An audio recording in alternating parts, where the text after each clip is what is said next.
All right, ladies and gentlemen, today we are going to be answering 12 of the internet's toughest questions the internet itself has assembled in order to ask us these impossible questionnaires. Number 1, would you rather have all farts be silent but extremely deadly, or all farts be harmless but extremely loud? Okay, right off the bat, I think that if you want all your farts to be extremely deadly, you're just a terrible person. You're saying whenever you fart, someone's potentially gonna die? What kind of jerk are you? It's so freaking dumb. I think you have to go with all farts be harmless but extremely loud. I think you just have to learn to suppress your farts. You have to learn to hold them in. What if they become deaf from loud fart? I think you're reading too deeply into this.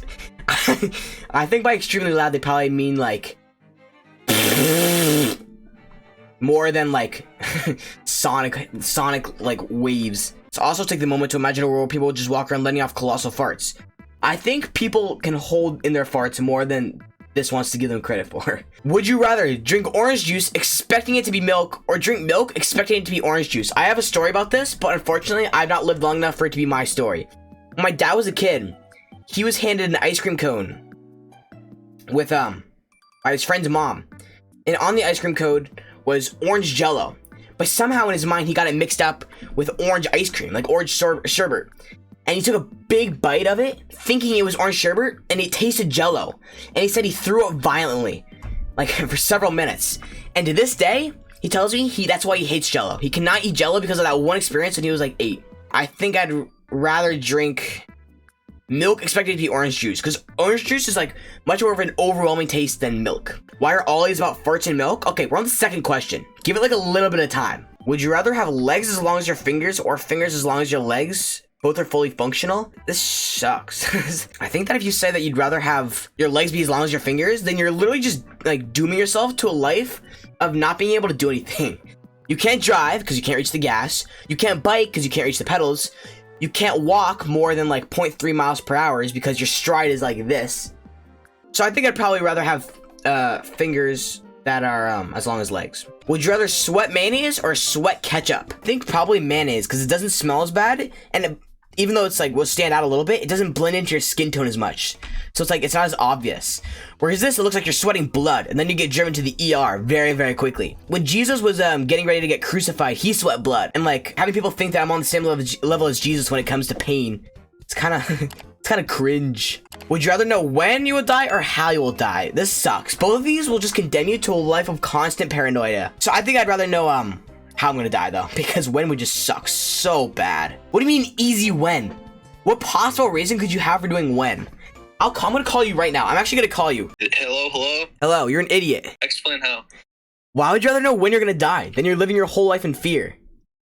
Well, if I don't die in the next like month or so, you can actually still live your life to its fullest potential. Yeah, but it's just like, but it's so stressful. Especially, imagine the last year. Last year of your life, you know when your demise is, so you're like, okay, I know. I'm gonna do what I want to do. You're constantly waiting down. You're counting down the days. You're like, all right, but all right. So you pick how. What if the how would be food poisoning? You eat at least 3 times a day. That's actually a crazy good argument. Yeah, but what if it's something drastic like a plane? Then you could just not fly in a plane, which I know probably wouldn't work. Well, you can't avoid it. So yeah, you can't avoid it. You're destined to. I'm gonna avoid planes my entire life. And then when you're like 90, you'll be like, oh, I have to go on a plane because this country's going to get nuked. And then you go on a plane, but you'll know you'll die. I'd rather just take my chances with a nuke because I know I'm going to die from a plane. So I'm like, well, all right, you haven't convinced me, but you've swayed me a little bit. Just know that. Okay. All right, man, that guy's an idiot. How all the way, baby. How I'm going to die? Easy clap. Would you rather step on a piece of Lego barefoot every day for a week, or get a single paper cut between your toes? Step on a Lego barefoot every single day. Every single day. A paper cut will linger for so long. So long. And every day is going to happen again, so it's always going to stay closed. Oh, actually, it doesn't say how many times, so if you can just assume that it's once, then I just get out of the way. Because after like 20 years, stepping on a piece of Lego is just going to be so annoying. It's going to be so cringe, if you know what I'm saying. If it happened once, I get 1 paper cut. But if it was going to happen like once a week, that would suck so bad. Would you rather make your internet browsing history for the last 12 months accessible to anyone for a year, or give up the internet for a year? Oh, make my internet browsing history accessible. I got nothing to hide. Would you rather understand any language or be able to play any instrument? Understand any language.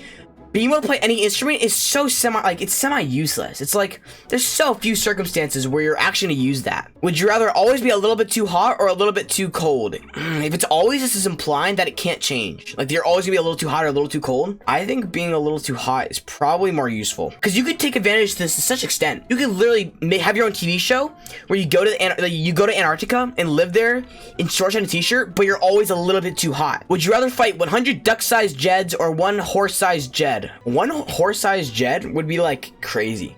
That'd be insane, because I'm just such a menace. Like, look at this. You get absolutely destroyed no matter who you are. Yeah, I take the 100 Jed-sized horses, because it's so easy. It's like a, just go. Or you do one of those things that they do in like every like medieval movie, where you have a giant sword and you sweep it like this and just absolutely demolish rows of them. Would you rather take a 50% chance of winning 100 million or a 99% chance of winning 1 million? Easy 99% chance of winning 1 million. And it's so guaranteed. It's so guaranteed that you had a 99% chance of winning. So it's basically guaranteed that you get it. And then from there, you invest it right, and that eventually turns into 100 million if you invest it very, very well.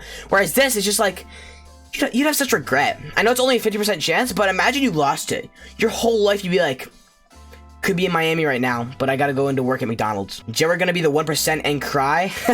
Yeah. I just go live one day.